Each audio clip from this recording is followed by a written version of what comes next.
Om Agyantimirandhasya Jnananjana Shalakaya Chakshurunmilitam Yena Tasmai Shri Gurave Namaha Shri Chaitanya Manobhishtam Sthapitam Yena Bhutale Swayam Rupa Kadamayam Dadati Swapadantikam Vandeham Shri Guru Shri Yuta Padakamalam Shri Gurun Vaishnavamscha Shri Rupam Sagrajatam Sahagana Raghunatham Vitam Tam Sajivam Sadvaitam Savadhutam Parijana Sahitam Krishna Chaitanya Devam Shri Radha Krishna Padan Sahagana Lalita Shri Vishakhanvitam Scha He Krishna Karuna Sindhu Dinabandhu Jagatpate Gopesha Gopika Kanta Radha Kanta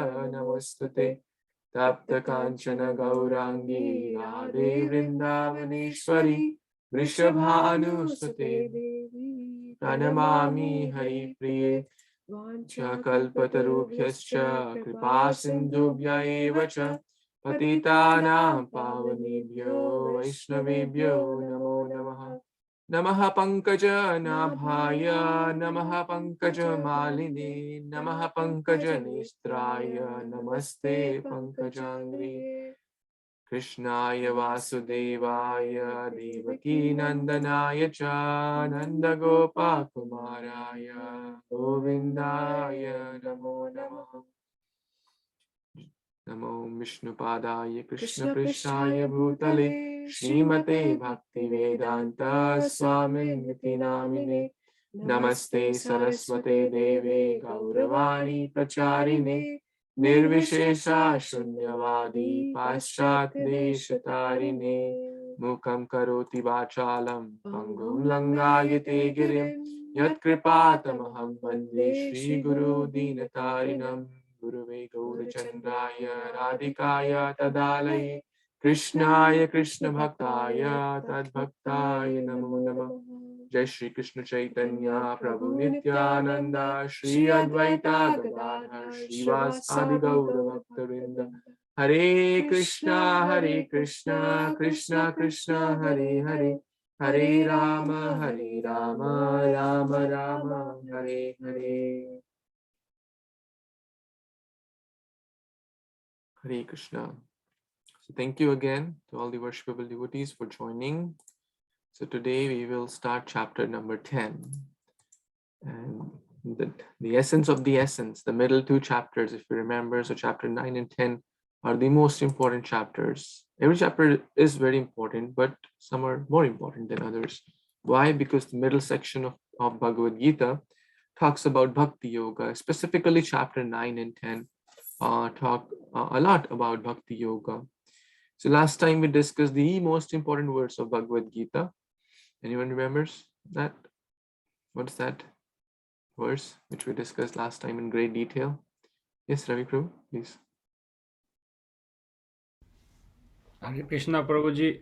I don't know if we discussed last time or the week before that, but the Patram Pushpam Phalam Toyam Yome Bhaktya Prayakshati Tadaham Bhakti Upahartam Ashnami Paryatatmanah.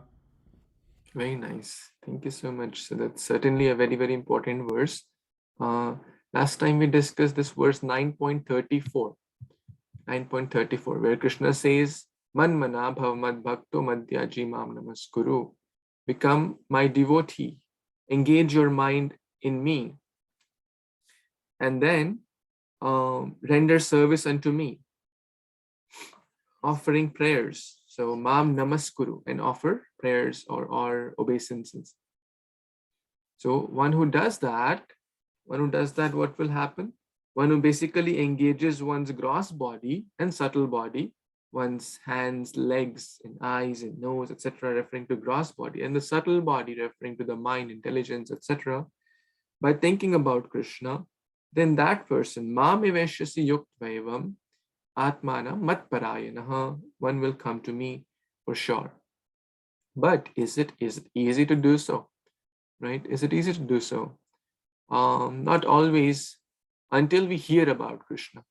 until we know about the opulence of the Supreme Lord. So that's the chapter 10, connection between 9 and 10. That's the chapter 10 entitled The Opulence of the Absolute Truth, or the Supreme Lord. Because when we know about the greatness and the magnanimity of a person, then we will appreciate that person, a lot better. There have been research also in this connection, in this, like a great musician was playing on the street. Sometimes some music people they're playing on the street, right? In US, quite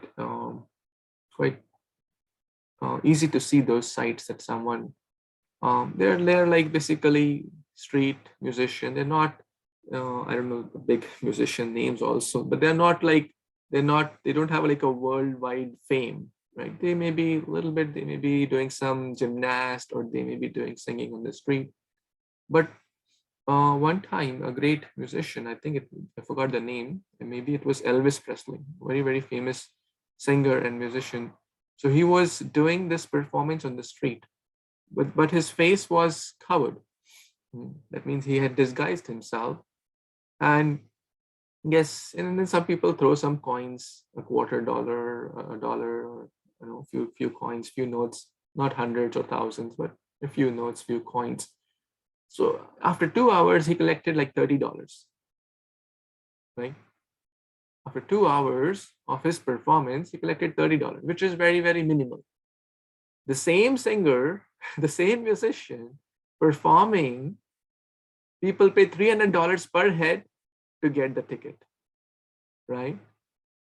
So therefore, it's a very nice, important, even a great person to know the magnanimity and the greatness in the material world, we appreciate them better.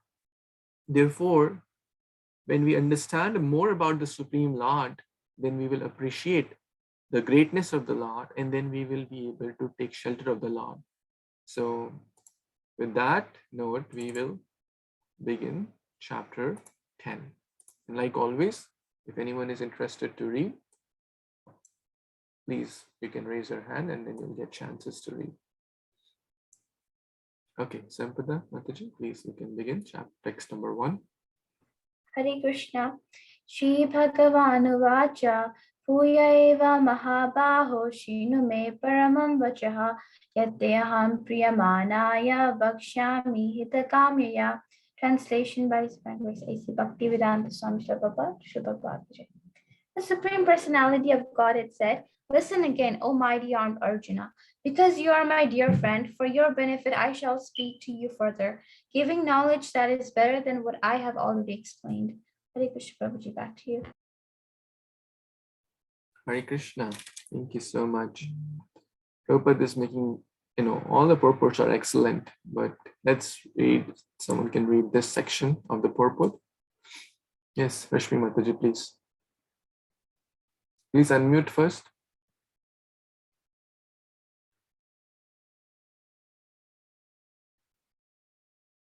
Yeah, please unmute. Still it's on mute.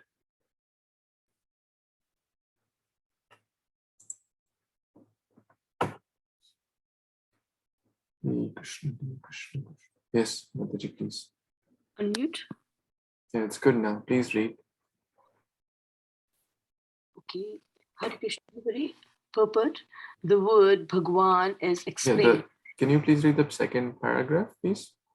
Second, okay. Yeah. From the Supreme Personality of Godhead? No, the more. The word Bhagwan is explained thus by... Hare Krishna, Mataji. Can you see my screen? Yeah, the more one here, that's the second paragraph. Just 1 minute. Okay, all right. The more one hears about the Supreme God, the more one becomes fixed in devotional service. One should always hear about the Lord in the association of devotees. That will enhance one's devotional service. Discourses in the society of devotees can take place only among those who are really anxious to be in Krishna consciousness. Others cannot take part in such discourses. the Lord clearly tells Arjuna that because Arjuna is very dear to him, for his benefit, such discourses are taking place. Hare Krishna. Thank you. Thank you, Srimataji. Thank you. Such a beautiful line here. The more one hears about Krishna, the Supreme God, the more one becomes fixed in bhakti. Krishna Katha is equivalent to Krishna conscious quotient. His Grace Visheshika Prabhu mentioned this. The more we hear about the Lord, the more we will develop attraction towards him. The more our chanting will improve. The more our impurities will be cleansed. Because Krishna Katha is the medium of cleansing. The real self, Cheto Darpana Marjanam. And Krishna Katha includes talking about Krishna, hearing about Krishna, chanting the holy names, going to the temple and hearing about the Lord. Therefore, Prabhupada mentions discourses in societies of devotees can take place only among those who are anxious. So we have to become anxious, eager to hear about Krishna. Satam prasange mama virya samvido grinanti hritkarna rasayana katha tajoshanad apavarga vartamani shraddha ratir bhaktir anukramashyati. In the Srimad Bhagavatam, this beautiful verse comes, Satam prasangi, hearing in the association of devotees, Sata, Sat Sangha. Therefore, hearing individually will have an effect, Krishna Katha, but when we hear in the association of devotees, the effect is a million times more, right? And I'm sure we all have experienced that. When we go to the temple and hear, it's much different. When we read together in the association of devotees and discuss, the effect is a million times more. When we are hearing alone, some email or Gmail or Facebook or WhatsApp may distract us, right? Does that happen?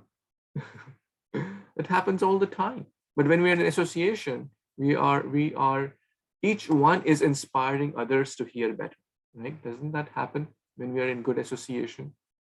So therefore, hearing in association of devotees is highly recommended. The most important process of bhakti, Shravanam, the most important. And whenever there is discussion about Shravanam, Srila Prabhupada gives wonderful purports.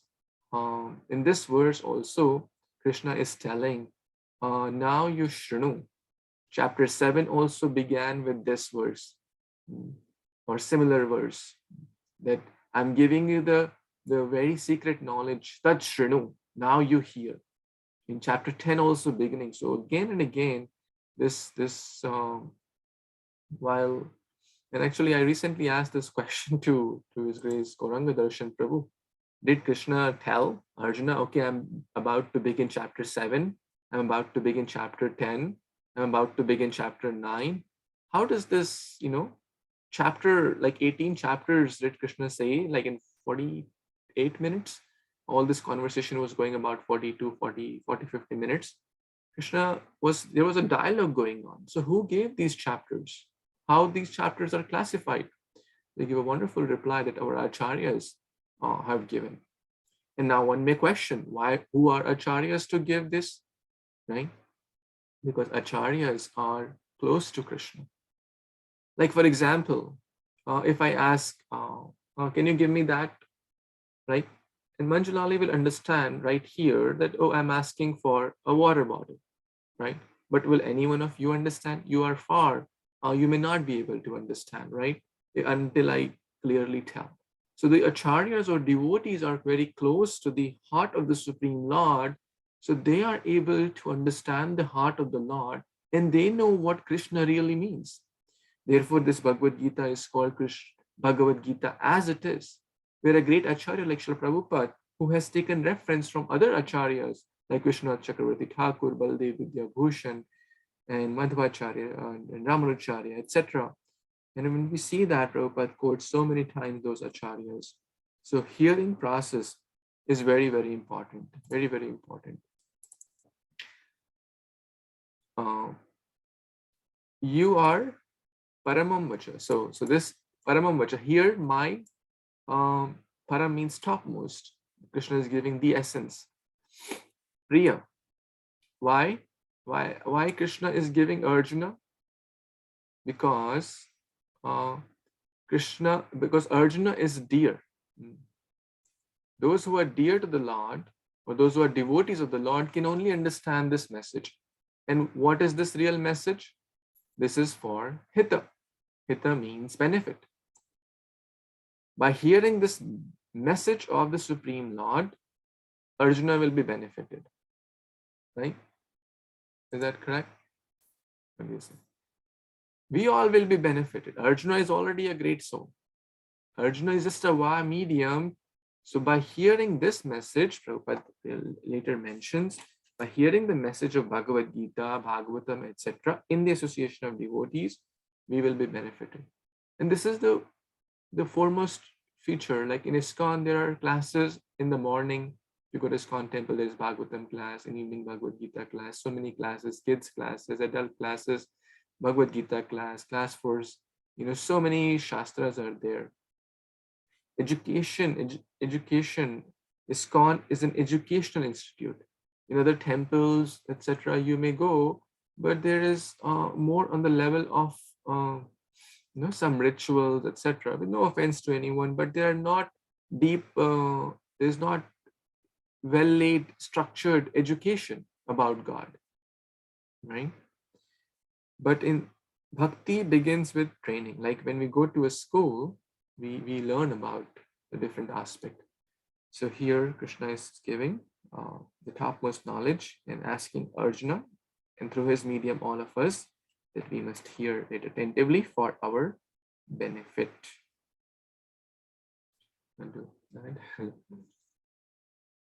So Prabhupada is also saying that here they're saying Bhuya Eva. Bhuya means again. So he's repeating again for the benefit of all. So the message of Bhagavad Gita is very simple. It's very simple because Krishna is just asking us to surrender to him. Once we surrender, all our problems are gone. But the surrender is very difficult.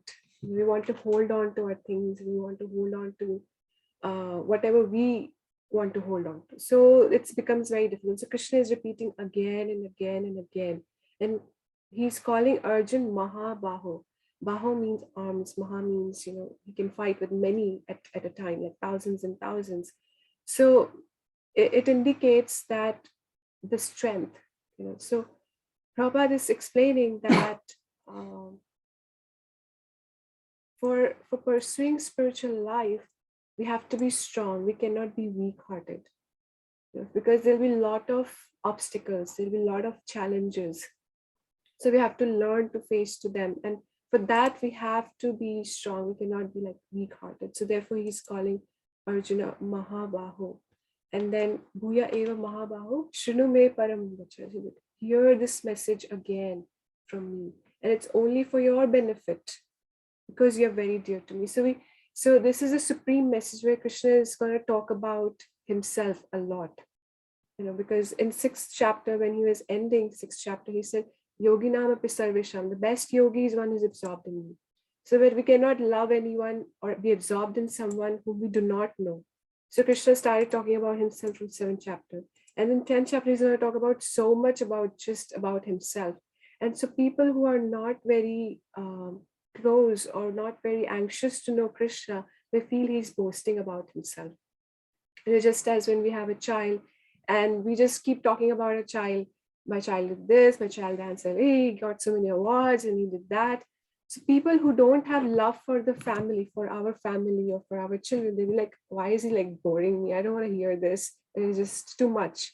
They're boasting about themselves, but who love, they understand that, oh, so much love is there, invested there, and they have so much love for our family and for our children. They'll enjoy hearing those things. So similarly, Arjun is very dear or very close to Krishna. So he's going to relish these revelations by Krishna, that he's so great and he's so magnanimous, he's so powerful. So similarly, Prabhupada is saying this is a very confidential aspect of Krishna consciousness, because unless we are in some relationship with Krishna, with that love and devotion, we're not serving him, then we won't be able to understand or appreciate what he's going to reveal to us in this chapter. Thank you so much. So we'll move on to the next verse. Okay. Vinita, to read this. Hare Krishna. Name vidu suraguna gana prabhavam namaharshaya ahamadirhi devanam maharsinam cha sarvasha. Translation. Neither the hosts of demigods nor the great sages know my origin or opulences, for in every respect I am the source of the demigods and sages. Hare Krishna. Hare Krishna. Thank you so much. Again, such a beautiful verse which talks about who can know Krishna. Right? This comes in multiple verses actually. Krishna says, who can know Krishna, who can not know Krishna. Right? And we discussed this last time also, if you remember, in the essence of Bhagavad Gita last time. Maybe we'll take it again. This is such an important verse. You can just read the translation. Karina, you want to read the translation of this verse? Hare Krishna Prabhuji, Pranam Krishna Prabhupada. Prahalad Maharaj continued, one may possess wealth and an aristocratic family, beauty, austerity, education, sensory expertise, luster, influence, physical strength, diligence, and intelligence, and mystic yoga power. But I think that even by all these qualifications, one cannot satisfy the Supreme Personality of Godhead. However, one can satisfy the Lord simply by devotional service. Gajendra did this, and thus the Lord was satisfied with him. Hare Krishna Prabhuji and Arpanam. Back to you. Oh, thank you. Thank you so much for this nice reminding us that the Lord cannot be satisfied or cannot be understood by Suragana. Gana means groups. Sura here means Sura and Asura. Asuras are the demons. Sura are the demigods. So the point here is by a lot of power, like they have power, they have a little bit controllership mentality, and therefore one may become a demigod. But by having power, prabhava, by effulgence, right, or opulence,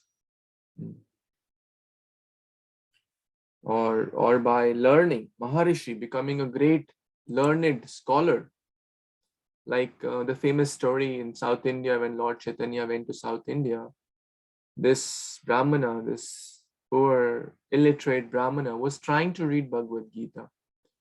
He didn't know how to recite verses properly. He didn't know the Sanskrit, but he had faith in his Guru. And the other so-called learned Brahmanas who knew Sanskrit, who knew proper pronunciation, but they were proud of their knowledge. But they were making fun of this Brahmana. So, but in the eyes of Lord, who was more dear? The learned Pandits, the learned Brahmanas who were making fun of this devotee, or the illiterate Brahmana who didn't know proper recitation, proper pronunciation, but he was crying to see the greatness of Lord, how Lord is so merciful, how Lord is so kind. So basically the point is that by external, the Lord is not a commodity. Like if I get certain wealth, I can understand God. If I get certain knowledge, PhD, I can understand. If I become a demigod, I can understand God. Nate vidu suragana. They cannot understand. How can they? Bhaktya mam abhijananti. How? Only through the medium of bhakti. Whether one is rich or poor, literate or illiterate, animal or elephant or human or male, female, we discussed that. There is no disqualification as long as one has bhakti. And those who have bhakti, they can understand. Now, Srila Prabhupada mentions quite a few important points. We'll take a few of those. That how can we understand? So we can actually understand Krishna, who is eternal, full of bliss, knowledge, referring to Sat, Chit, and Ananda, simply by studying his words, referring to Bhagavad Gita and Bhagavatam. These are the words of the Supreme Lord, about the Supreme Lord. Those who study Bhagavad Gita, those who study Srimad Bhagavatam, now at one point the Lord is saying, no one can understand. Yes, no one can understand God. How can an infinitesimal understand infinite? The Lord himself cannot understand himself. Ananta Shesh has been glorifying the Supreme Lord with thousands and millions of hoods from time immemorial. Still, he cannot completely understand. Brahmaji cannot understand. He had the Brahma Vimohan Leela. He got confused by the Lord's sweetness. So, yet at the same time, we should try to understand, and then we will understand that we cannot understand the Supreme Lord. So, some understanding will come through the medium of Bhagavad Gita and Bhagavatam in the association of devotees, as we discussed. And that's what we are trying. And then through proper understanding, proper surrender, and proper love of God will also awaken. Because until we don't understand properly, then what the next steps will not come. And out of his causeless mercy, most people cannot understand Krishna in his actual situation. Out of his causeless mercy, he descends to show favor to such speculators. Yet, despite of the Supreme Lord's uncommon activities, these speculators, due to contamination in the material energy, still think the Lord is the impersonal Brahman. So, impersonal Brahman referring to the energy of the Lord, referring that God is everywhere, he's present everywhere. Yes, that he's present, his energy is present everywhere through his energy, but the energetic is the source, and that source is the Supreme Lord in the personal Bhagavan aspect or Bhagavan realization. Through his energies, demigods are also his energies, we are also all his energies. So demigods are also the secondary creators or secondary controllers. They are not the main creator. Brahmaji is the secondary creator. So they have important positions, but not the absolute position. The absolute position is the Supreme Lord. And when we understand who am I, who is God, what is my relationship, then the next steps of devotion will certainly come. Is going to add? So His Holiness Raghunath Maharaj often says this, that if God is conceivable, then he's not God. God has to be inconceivable. So he cannot be understood, and he cannot be understood by any great people. And we see that in Srimad Bhagavatam, that when Brahma saw Krishna with his cowherd boyfriends, that they're eating from each other's plates and tiffins, and how is it possible? It's like, how can God do this? And he stole the calves and he stole the cowherd boys, and then Krishna expanded himself. So even Brahma is the powerful creator. He's not an ordinary person, and an ordinary person cannot be getting such a powerful position or post of being the secondary creator of the world. He's the head of the demigods. So, but he was bewildered. He was bewildered even by his four heads. So how can we understand God by our tiny capacity? So it's not possible. But Krishna says, Bhaktya tu ananya shakya. Only, shakya means possible. Only possible by devotional service. I can be known by devotional service in 1154. So Krishna is again and again stressing that all these powerful things that we think are make us qualified to understand God are actually big disqualifications. Just as in Lord Chaitanya's pastimes, this Brahmin who used to just drink milk wanted to be in the inner circle of Lord Chaitanya, and he wanted to be a part of the nocturnal programs that Lord Chaitanya used to do. But that was not the qualification. Lord Chaitanya threw him out of that party, even though he was able to sneak in. And he was able to sneak in only because of devotees' mercy. But if Lord is not ready, then he will not accept. So he was thrown out of that party. But the best good quality of that Brahmin was that he was grateful. He was just grateful for whatever he could see. And that made him qualified, and even though he was punished by the Lord. So it's only and only by devotional service. Just everything is just like big disqualification to understand God, because He's the source of everything. He has the biggest wealth. He's the most beautiful. He's the most knowledgeable. So what are we trying to show off? And we are trying to understand God. He's the source of everything. Thank you. So with that, we'll move on to text number 3. Who would like to read? Nita, Mataji, Prabhu. Hare Krishna Prabhuji. Yomam ajam anadim cha vetti loka maheshwaram asamurdha sa madhyeshu sarva papa param uchyate. The translation. He who knows me as the unborn, as the beginningless, as the supreme Lord of all worlds, he only undiluted among men is freed from all sins. Hare Krishna. Hare Krishna. So I really like how you partner together, and one of you reads the Sanskrit, one of you read the English. This is really Krishna consciousness, actually, where the family members, friends come together and read Bhagavad Gita. Whether we read in Sanskrit or English, that does not matter. What matters is we come together. So thank you for being such role models and coming together. As we just read, you are such wonderful devotees and coming together and reading.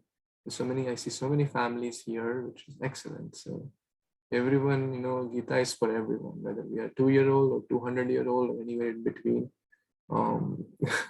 It's for everyone. So yeah, Manjulali will add to this. Thank you so much. So Krishna has already mentioned in the 4th chapter, Janma Karma Chanai Divyam, the one who knows my appearance, transcendental appearance and disappearance, and my activities is actually eligible for transcendental life. So he is explaining here, he knows me as the unborn, as the beginningless, as the supreme Lord of all the worlds. He only undiluted among men, Martyeshu. Martha means one who is subjected to death. So he becomes great among the mortals, and he's freed from all sins. So he's saying that even for Krishna, it's very difficult to understand him, as we were talking just a little while before, because spiritual energy is like ever expanding. So Krishna is also ever expanding. And so it's very difficult for him to know himself completely. So what to speak of us? But if we understand a little bit, understanding that God cannot be boxed, boxed by our thoughts. That's why a lot of people find it very difficult to understand why Krishna is stealing butter. He cannot be God, because we try to box, we see from our own material perspective, oh, this is good, this is bad. But in the spiritual life, everything is absolute. There's no bad, there's no good. So even stealing, even lying, when Krishna is like, no, I didn't steal butter. Oh, I didn't eat the mud. He's still the absolute truth. Prabhupada writes very beautifully in the purport where Krishna is eating the mud, and Mother Yashoda asks, did you eat the mud? And he says, no, Mother, I didn't eat the mud. And then Prabhupada writes in the purport, when the absolute truth lies, it's still the absolute truth. So Krishna remains perfect in whatever do. The dualities that we see here do not apply to him, and everything in the spiritual world is absolute. That we have to understand and appreciate. And when we understand this, then we become great among the mortals. We become great among the people around us, just by understanding this. And knowing Krishna means knowing no birth and death. So. Thank you.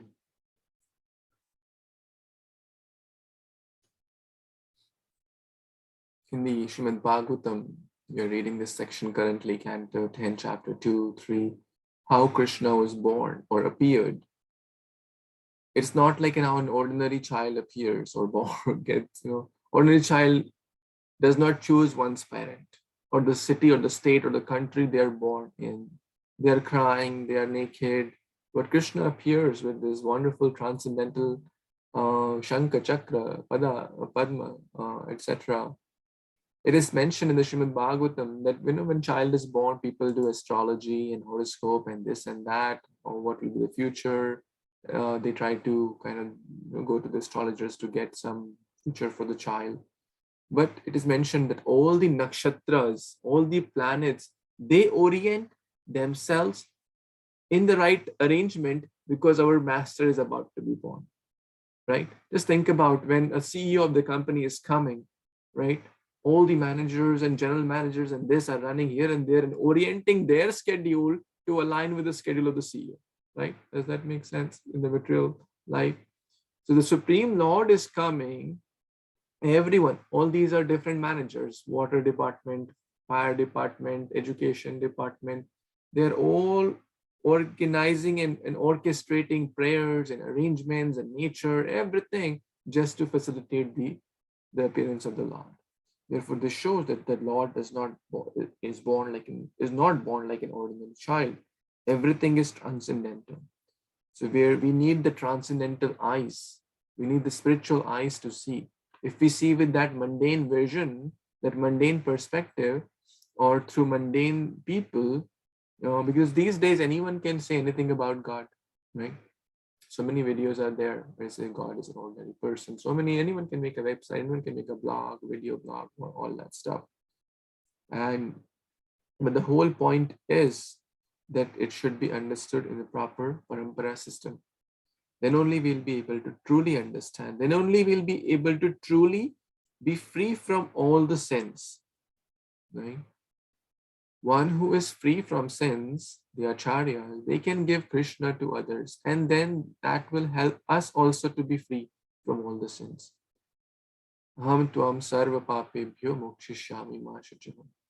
If we take shelter of Krishna, then we will be able to, we'll be also free from all the sins by reading Bhagavad Gita, etc. Now, how will we take shelter of Krishna? By understanding about him. Now, how will we understand about Krishna? By approaching a bona fide spiritual master. And therefore, Srila Prabhupada mentions here in the purport, the spiritual masters, the saintly person, and the scriptures direct in the same way. So there is no contradiction. Guru, Sadhu, Shastra. The scriptures, the 3S here, saintly persons, scriptures, and the spiritual masters, or often said in Guru Parampara system, GPS. So the spiritual masters, referring bhakti, all these three are very important. Good association of devotees, reading bona fide scriptures like Bhagavad Gita as it is, and taking shelter of a bona fide spiritual master, because they have seen the truth and they can help us see the truth in the right perspectives. Otherwise, we will keep moving. Otherwise, our activities will either have good karma or good reactions or bad reactions. But when we act in the guidance of the spiritual master, one does not get any fruits of good or bad. Rather, one gets transcendental fruit, and the transcendental fruit is Krishna Prema. Back home, back to Godhead. Therefore, Krishna says, Janma karma chame divyam evam yoviti tattvataha. One who understands my activities, my name, form, qualities in truth. What's that? Janma karma chame divyam evam tyaktva deham punarjanma neti mam iti so arjuna. Giving up this life because one has all the mountains of sins have been burned by the process of bhakti yoga, whether in whatever stage of fructification they may be, and having no more sinful activities. When they take shelter of spiritual master, render the process of bhakti yoga, then goes back home, back to Godhead. So knowing Krishna, as Manjulali said, means no more birth and death, and only eternal bliss and knowledge. Okay, I think Ravi Prabhu is ready to read the next verse, I guess. Yes, Prabhuji. Yes, please. Hare Krishna. 4 and 5 together. Buddhir jnanam sammoha chama satyam damah shamah sukham dukham bhavo bhavo bhayam cha bhayameva cha ahimsa samata tushtistapo danam yasho yashah bhavanti bhava bhutanam mata eva prithage vadha. Intelligence, knowledge, freedom from doubt and delusion, forgiveness, truthfulness, control of the senses, control of the mind, happiness and distress, birth, death, fear, fearlessness, non-violence, equanimity, satisfaction, austerity, charity, fame and infamy. All these various qualities of living beings are created by me alone. Hari Bol. Hare Krishna. Thank you so much, Guruji. Krishna, thank you, Babaji. Thank you. So these are different qualities that Krishna is saying that are created by him, and there are some positive and there's something negative. But one time Prabhupada was flying in the United States from one state to another state for preaching, and one person came and he was in the dress of a pilot, and so Prabhupada asked, "Are you pilot?" And he said, "I asked Prabhupada that I want to speak to you, and I want to inquire. So Prabhupada said, "Are you pilot to leave the plane and come here?" He said, "No, I'm just backup. So I just came to talk to you." And then he asked Prabhupada one question in that brief 5 minutes, 5-10 minutes that he had. And he asked that, you say God is the origin of everything. So even the bad is coming from the God. Is that so?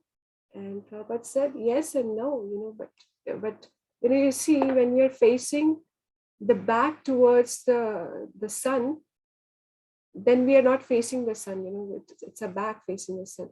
So when we are facing the sun, there is light. When we are not facing the sun, there is darkness. And so when we're facing God, then there's light. And when we're not facing God, there's darkness. So in one sense, yes, everything is coming from the Lord, but it also means, but it also depends upon how we are dealing with the energies of the Lord. And if we are dealing in a positive way, then it's light. If not, then it's negative. So Prabhupada explains that knowing what is the difference between matter and spirit is actually knowledge. Rest everything is useless. Rest everything that we deal with is perishable, because this material body is perishable. This material body will finish. So whatever we acquire, knowledge to deal with this world will be finished. And if we come back to this world, we redo the things. But if you understand the difference between the spirit and the matter, then we can work on the principle of eternity. And then we know, oh, there's eternal life, I'm eternal, and let me work in that direction. That's knowledge. That is knowledge. And Prabhupada says that we don't have to acquire so much knowledge. We can go gradually. And just says Krishna, he began Bhagavad Gita with Karma Yoga, then Jnana Yoga, and then a little bit of Jnana Yoga, and then he came to Bhakti Yoga. Because they're different living entities and they have different proclivities and different desires. So whatever fits you accept that and gradually grow. But it's also good to know what is the highest. Bhakti Yoga is the topmost, the easiest, the most sublime method to understand Krishna. So we gradually come to that. We don't have to rush through, but gradually make steps and accept everything scrutinizingly, as Prabhupada says. Don't accept blindly, and don't also think that I have all the knowledge. Yes, now I'm done, that's it. But be humble and gradually grow and be patient. And that's what is knowledge. That's what is Gyan. Then Prabhupada says a lot of times, he's talking about tolerance. And a lot of times in our society, we would see there'll be different kind of people. Some may not be so good. Some may be very, very very good to associate with, good to learn from. So Prabhupada is saying we are picking people from everywhere. There'll be people in goodness, passion, ignorance. So we learn to tolerate others. And it's just like when we are in a ship, somebody may be vomiting out of seasickness. It's not that we leave the ship or we start criticizing the person. We just see that, okay, I have to go from this place to the other place, and I just tolerate that person. He may be in seasickness, but I tolerate because I'm focused on my destination. So similarly, we have to be focused on the supreme destination, that is returning back to Godhead. So there'll be inconveniences coming in form of people. There'll be inconveniences coming in form of management, or different obstacles that the material nature will throw at us. Because when we take to spiritual life, it's like a full-fledged war against the illusory energy of the Lord. And so she also wants to subdue. And she will throw different inconveniences, different problems, different disturbances. And all we have to do is tolerate. And that's Shama. That is tolerance. And Satyam. What is Satyam? Understanding Krishna, understanding the absolute truth is actually the truth, is Satyam. So God is great and we are subservient. We are part and parcel, and we are supposed to revive that relationship with Him. That is truth. That is Satyam. And if we spread this truth to all the living beings, then that is the greatest service that we offer to Krishna. That is something which is wanted, that pleases Krishna. And we have to understand that we are subservient. If we are not subservient to God, then we are subservient to the energies in this material world. But we are subservient. We're not free completely. We have little free will, but it's compared to that little cow which is tied to a pole. How much can she go in a certain circumference, right? She cannot go beyond that. So similarly, our freedom is also like that. We want to do so many things, but not everything happens according to our desires or conceptions. We have to tolerate a lot of things during this course of life. And what is Dhamma? Dhamma means that we should not allow our senses to enjoy something which will spoil our spiritual life. We have to have control over the senses, not that senses direct our life. Oh, eat this, eat that, do this, do that, watch this, watch television for long hours. No, we have to have that control, the ability to say no, or ability to take whatever is needed. It's not that we can stop our senses. Krishna has already explained in chapter 2 in text 59 that these senses want to be engaged. It is very natural. We will eat something, we will watch something. It's natural.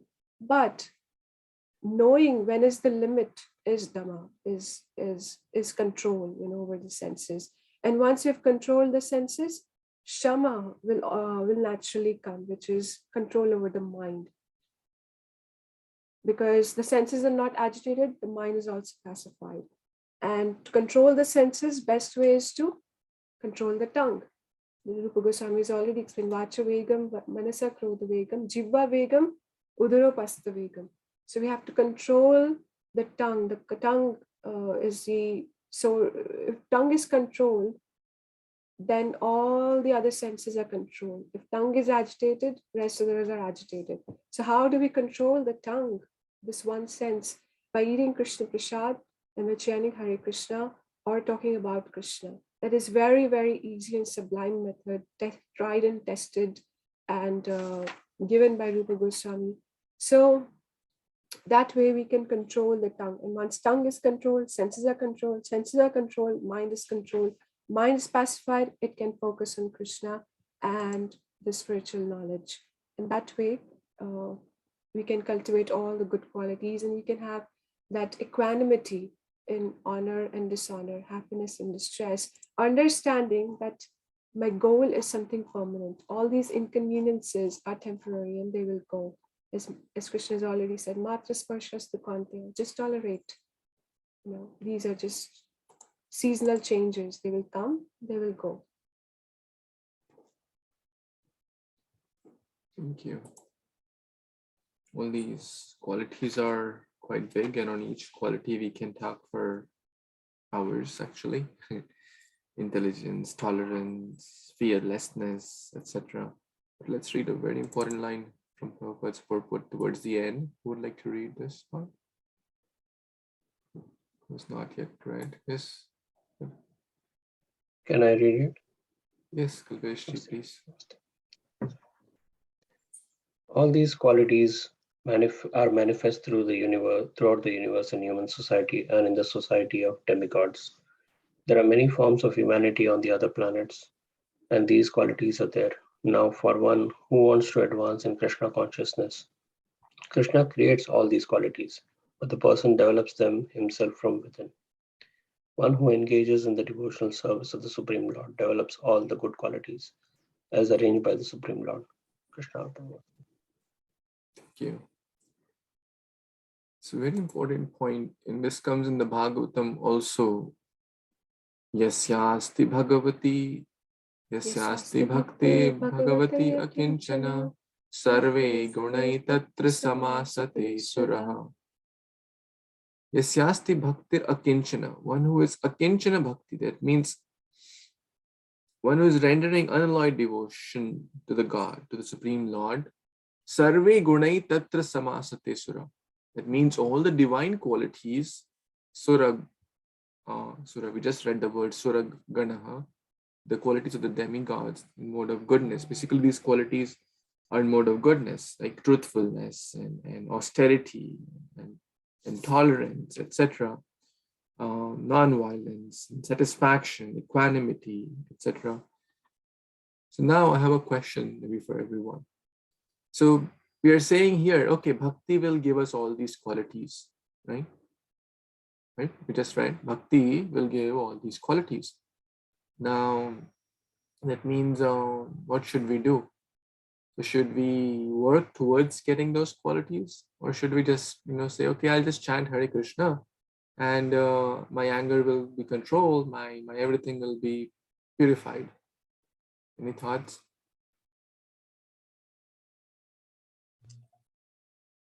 Yes, Sushilpa Mataji, you wanted to speak? Yeah, please. If you Anything raise and your hand, it's easy. Yeah, please. okay, sure. Anything and everything will be counted as bhakti, is what I think, Prabhuji. Okay. Let me reiterate my question. My question is that if someone says, okay, I'll just chant Hare Krishna, my anger will be controlled. Okay, if I just chant Hare Krishna, I'll become tolerant.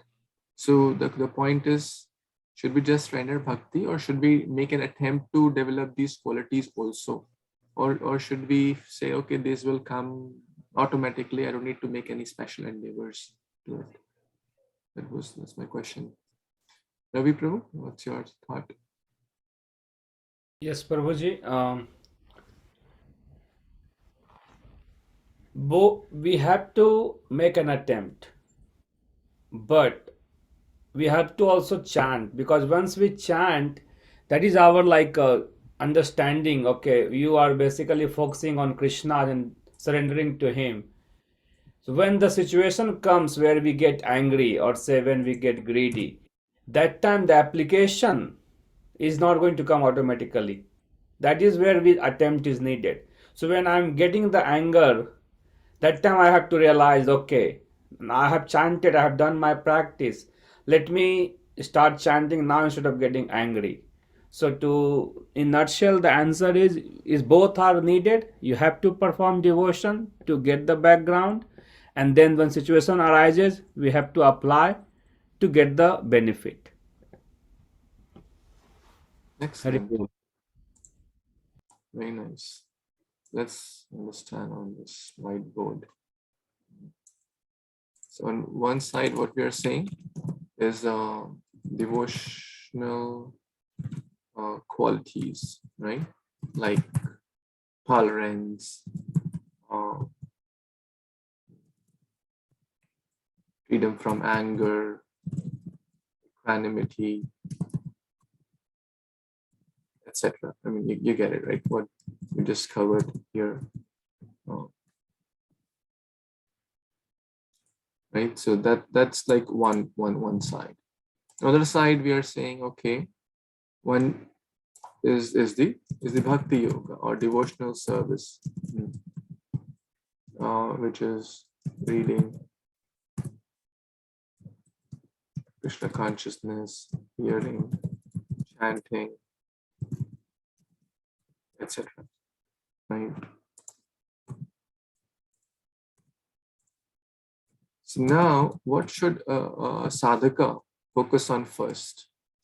And I remember this question came up because some people opine that, oh, just focus on this and this will naturally come, which Shastras do say that. But a sadhaka has to make a genuine endeavor because developing devotional qualities will help us to render better bhakti, right? And rendering bhakti in the beginning stage will help us to develop more devotional qualities. So it's like a cyclic process, right? So bhakti will help us to become more tolerant, more equipoised, not be judgmental. And when the challenges will come, situations will come to be angry or not. And if we choose the good side, then it will help us to render bhakti better. Because if we express anger out, then we'll be thinking in japa also, hey, what will he or she say when I meet him or her next time? What will I say? So basically, a sadhaka, like all of us, should focus on both of these aspects parallelly, so that we can become, ultimately, the goal is to become not just a better human being, right? But to develop pure devotion to God. And ultimately, Krishna says that on the surface of someone without bhakti may seem to have tolerance, may seem to be equipoised, but that's very superficial. Those qualities cannot be developed without bhakti. Hari abhaktasya kuto mahadguna. So, because the whole purpose, if we are not Krishna conscious, then we are self-conscious. Then we are trying to serve our own self or extended self. And when there is that self-consciousness, then those divine qualities will not come. So I really like that response, and helps to keep both the perspective parallelly, and they're helping each other cyclically, which will ultimately help us to become a better devotee and be free from the cycle of birth and death.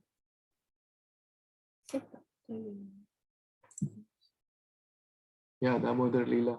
The two fingers, one's endeavor and mercy. So, very nice point. Okay, we can take next verses now. So, detailed purport is given. It's hard to cover all these qualities in like one session. We didn't even touch the surface, but highly encourage everyone to read the purports for this verse. If people probably had a comment or raise your hand, you wanted to say something or read? So actually we see that people who have basically Shakti qualities more prominent, they come to the Krishna consciousness. And they improve further by thinking this is the basic I see characteristics of the people who really come to spirituality or Krishna consciousness. So already they are sorry. tuned to it. Yes, some people may be totally changed that Prabhupada I think the network he started Krishna consciousness. So that is my comments. I don't know if it was me or I couldn't hear properly. Or... Yeah, maybe. We couldn't. Vipul Prabhu, do you mind going to your good wife and speaking from her phone or app? Or I couldn't hear you properly. Now I'm audible, Prabhuji? Yeah, it's better, a little better. Okay. Sorry, Prabhuji. So, Prabhuji, that people who are basically qualities and who are more prone to good qualities, they come and to spirituality and Krishna consciousness from the beginning. Except some cases when you see that Prabhupada at the beginning when he started with the hippies and they turned to happies, but that is my comment was like maybe wrong. Like people are already in good qualities who takes the spirituality of Krishna consciousness. Yeah, generally we can think like that, but therefore this ISKCON society and Chaitanya Mahaprabhu's movement is very special, where people like Jagai and Madai can also come. Where Prabhupada was asked, Prabhupada, what was our qualification? We had all the wrong habits, basically worse than Tamoguna.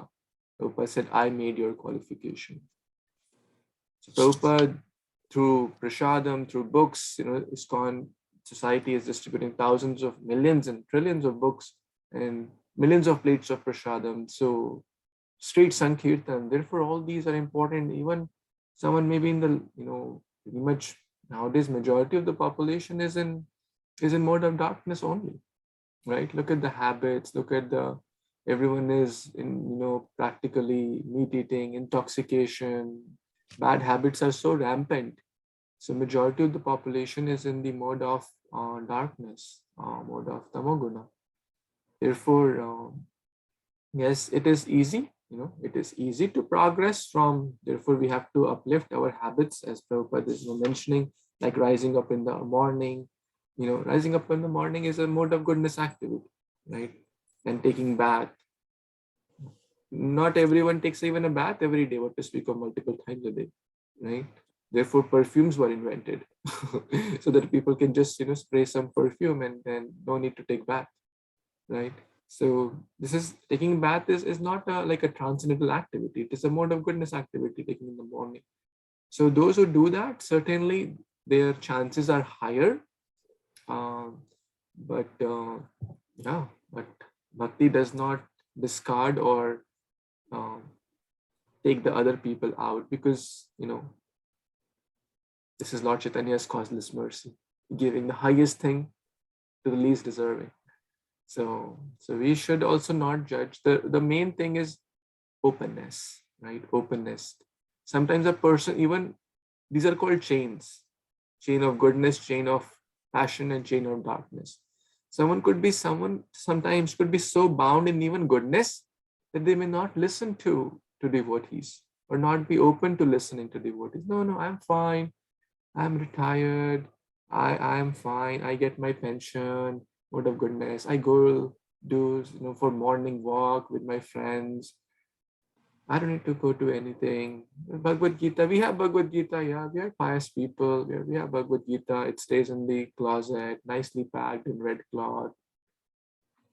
Right. So their goodness could be chains of gold tying them. Right. So it's not always a case, yeah, but generally we can say that, but it's not always a case. On the contrary, someone could have a like when Mahavishnu Maharaj came, people were in the deepest modes of darkness and smoking ganja, alcohol, and all these, but Maharaj made them dance. Lord Chaitanya's mission is like that. They are in complete ignorance, complete like darkest modes of smoking, drinking, intoxication, but they were dancing in ecstasy. So that one moment of association, lava matra sadhu sangha sarasiddhi hoy, would be very, very helpful in their life compared to years and decades of goodness. Is that? Thank you, Guruji. I used to actually, like, when I was very, very introduced to Krishna consciousness, I was so excited. I used to preach to all people in mode of goodness, professors, students, and nobody came actually. Nobody came, I was used to be so excited to give them books. I used to invite them for programs. Nobody came. No one came. And I was just reading this quote from Mahatma Prabhu. He said that If you want Krishna consciousness, then that's your biggest qualification. If you don't want Krishna consciousness, you don't want to know Krishna, then it's your biggest disqualification. So, and it's powerful. I mean, people, we don't know who may take and who will not take. So you're supposed to just give it to all. And that's why Lord Chaitanya didn't have like punishing mentality, because if he has to punish, then he has to punish everyone. But, we just try our best and see who comes and who doesn't. Thank you. Okay. I know we can cover the next two verses, but let's see if more devotees have questions. I see Janardhan Prabhu has also joined, so thank you for joining. So happy to see you. Thank you. So let's see, Sanu Kumar ji and your family is there. Thank you. So grateful to all of you. Priyanka Mataji is also there. Dasha Mataji. Mataji. Oh, so glorious to see all of you. Let's take any more comments, questions, thoughts, if anyone has. Because we want, please share your perspectives. Anyone has a question? Shardulji, you unmuted. You wanted to speak something? नहीं प्रभु जी, इससे पहले भी एक श्लोक हुआ था, अहम सर्वस्व प्रभो मता सर्वम प्रवर्तते इति माम भजन्ते मा बुधा भाव समन्विता, ऐसा ही कुछ श्लोक था. उसका भी एक बहुत सिमिलरिटी है इस श्लोक से. ऐसे मुझे ज्ञान प्रतीत हो रहा था कि ज्ञान का अर्थ क्या है, तपस्या क्या है. प्रभुपाद जी ने बहुत डिटेल में एक एक बात समझाई है. पढ़ेंगे तो और भी थोड़ा सा ज्ञान वृद्धि होगी इसमें भी. बस प्रभु जी आपने बहुत सिंपल तरीके से ये समझाया. खाली हम इंग्लिश में ज्यादा एक्सप्लेन नहीं कर पाते, यही तकलीफ है. बहुत बहुत धन्यवाद, बहुत अच्छी तरह से समझाया. भगवान को सारी भाषाएं आती हैं जी. Because he is the root of everything. He is the Aja. We read just now. Aja and Anadi. जिसका कोई आदि नहीं. One who does not, Adi means the source or the cause. Sarva Karana Karanam. He is the Adi Govindam Adi Purusham. He is the origin primeval truth. It means he is the cause of everything, and he is the cause of all the causes as well. So, yes, Ravi Prabhu, wanted to say something? No, Prabhuji, I was just reflecting on what I just said. In my experience, Prabhuji, the chanting with a concentration and focused chanting, it does help a lot when the situation comes in a daily activity, day-to-day life, where you are prone to get agitated, or people will test you sometime. Sometimes the people think that the other end is the stupid and I am the most intelligent, so they'll try to lie, and you can make out. But then this chanting has helped me, because I have had this situation in past also, and I would get really upset and kind of raise my voice and yell it and say, do you think I'm an idiot? But now, like, I know they're thinking I'm an idiot, but I think, okay, that's what you can think. So yes, what my point is, when we chant, it helps you to become and get all these qualities and develop sooner than you just want to develop without chanting or without devotion. So without devotion, I don't think it's going to happen to me. I mean, to my experience, for my understanding, like if just people want to develop this kind of a skill and have no devotion, I think it will be close to impossible. But when you add devotion, yes, it actually increases the speed. You can get these qualities in you very soon. But yes, the chanting has to be done little focused, without much more concentration. Like you have to devote the time for chanting. You can't just say, okay, let me just chant anytime. So when you devote, it becomes like more tapasya, more meditation, and it helps. It helps throughout the day. So that's what I was reflecting on. Absolutely. It's not just close to impossible, it is absolutely impossible. because these are the words of scriptures. Hari abhaktasya kuto mahadguna. There are a lot of people, hey, art of stress management, art of anger management, art of this management, that management. I'll share one example which I heard from Amoglila Prabhu. He was in college. He was, attending this seminar, art of stress management. Sounds very fancy, right? Everyone wants to, oh, I have stress. I want to get over my stress.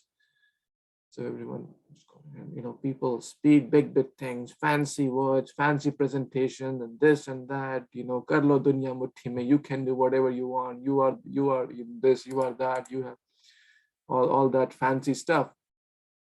And then the seminar, there was a break going on after 2 hours. It was like a 3-hour seminar. So after 1.5, 2 hours, they had a break. And this guy who was like speaking big philosophy, big words, big fancy, thing, just started smoking outside.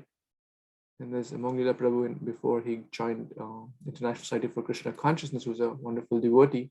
He asked, oh dear sir, your presentation was amazing. Your words were amazing. Your style, your attitude, your charisma. Oh my God, I'm a big fan of you. You seem to have figured out everything. But sir, why are you smoking? Why are you smoking? It's not a good thing. And even a fool knows it's not a good thing. It says very clear on the wrapper that it's injurious to health. It can cause cancer. So why are you doing that? He says, to overcome my stress. Because this college, I've given so many presentations, so many lectures, they don't give me money. I have to hold so much stress. They're giving me not by holding my money. The other colleges, I owe 10,000 there, I owe 20,000 there, they owe me so much. They're giving so much stress. So I'm trying to de-stress myself.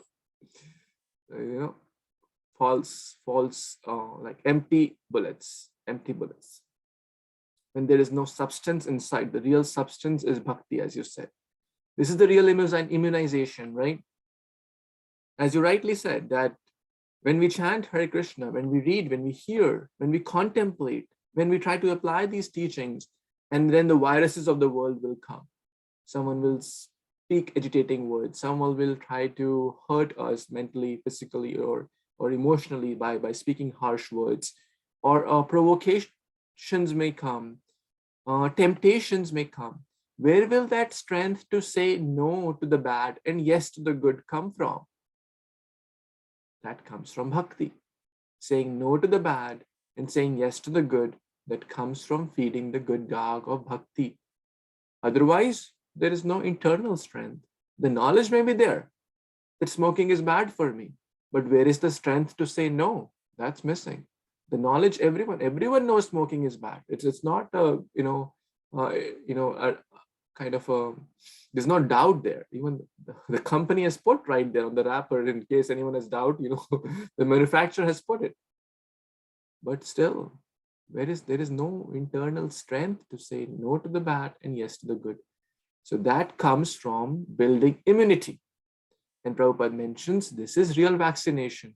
Right? These days, everyone is talking about immunity vaccination. The real vaccination is when we go to the outside world, when we have done our chanting, our reading, hearing, we feel so secure. We feel so protected, like laminated by Krishna consciousness. The dirt of material world, the viruses of material world will not touch one who has, put the PPE of bhakti, the protective equipment. So very nice realization, Prabhu. Thank you. Yes, Anita Mataji, and then Sushilpa Mataji also have a comments. Hare Krishna, Prabhuji. Hare Krishna, everyone.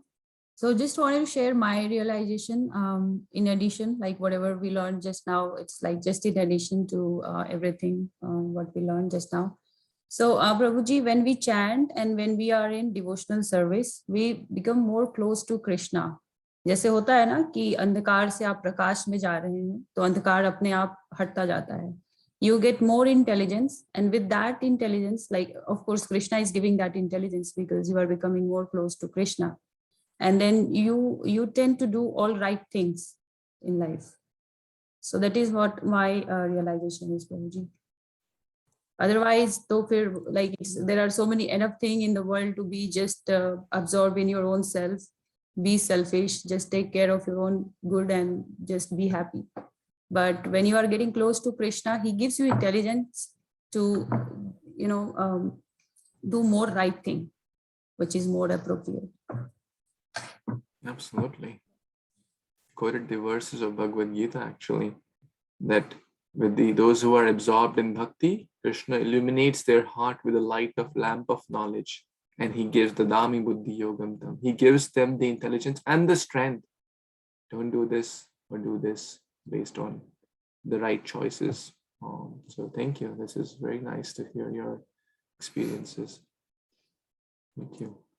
Yes, Shilpa Mataji, please, you can share your thoughts. Just to add to the last example, you forwarded a video of a devotee who is in Ukraine.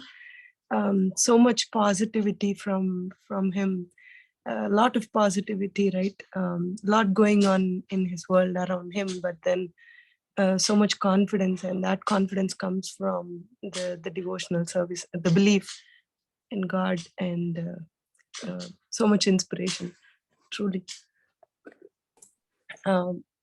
That's on it, but I just wanted to have a small clarification, not a question.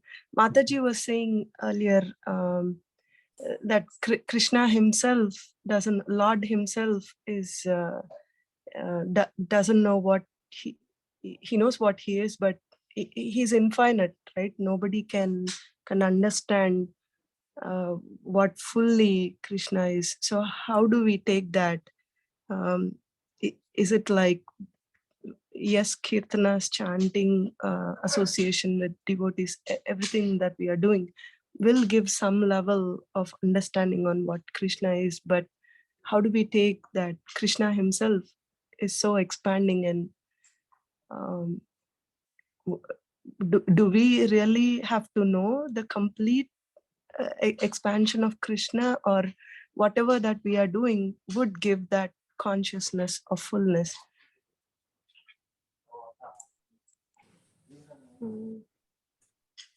I don't know if this can... We should just try to serve Krishna, and when Krishna is pleased by our service, he reveals himself to us. And it's a gradual process. And I mean, because spiritual life is ever expanding, the services are expanding, beauty is expanding, opulence is expanding, everything is expanding every day, each moment. So, we should not be concerned with that. We should just try to improve what we are trying to do. And then Krishna, whenever he feels that we are ready, then by his own sweet will, he will reveal himself to us in due course of time. And from there on, we will keep expanding our knowledge of Krishna every day. We are still expanding, and then from there on also we will keep expanding. So there's no end to it. There'll be never an end to it. We just keep increasing, unlimitedly. Understood. Thank you, Mataji. Was thinking so. Thank you. A very mundane example, not to exactly to this point, but if I ask who's the richest person, actually I don't know, but maybe like Jeff Bezos, right? What's your wealth, sir? Right? Will he know? It's kind of very hard for him also to know, because it keeps changing, right? Now in the material world, it can go down also, right? Like the stock of a company can go down, and if he, let's say, owns, I don't know, 30% of the stocks, then his net wealth goes down. But in spiritual world, there is no down thing. It's ever expanding. So it's impossible to even estimate. It is said, Ananta Shesha, from time immemorial, is explaining about the glories of the Supreme Lord with millions of hoods, but still he cannot come to an end. So, because it's infinite, it keeps increasing. So, and Lord Chaitanya therefore comes to understand the essence, the bhava of Srimati Radharani, as Lord Krishna comes as Lord Chaitanya, to understand that. But there is no end to that. It is mentioned in Chaitanya Charitamrita, which is a little advanced, that it keeps increasing. The joy of devotee keeps increasing when they see the Lord, and the Lord's joy keeps increasing when they see the devotee. There is no end to it. So bhakti is a transcendental process. So it's hard to bind in our tiny 1 pound or half a pound brain. Understood. Agree. Thank you.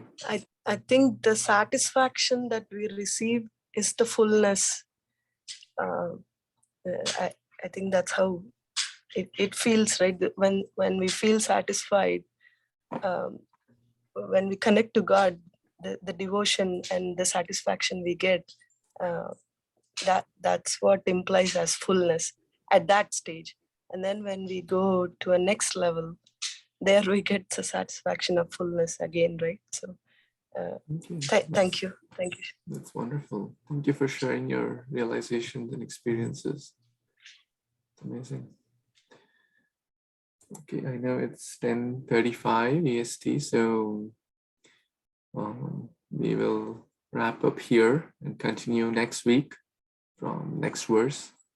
So again, my deepest gratitude to all of you for taking out your time on this wonderful Ekadashi day and giving this chance to read here Bhagavad Gita together. Bhagavad Gita Upanishad ki jai, Srila Prabhupada ki jai, Samaveta Gaura Bhaktivinoda ki jai. Vanchakalpatarubhyascha kripa sindhubhya eva patitanam pavanebhyo vaishnavebhyo namo namo. Hare Krishna. Thank you so much. Hare Krishna. Thank you so much, Prabhuji and Mata.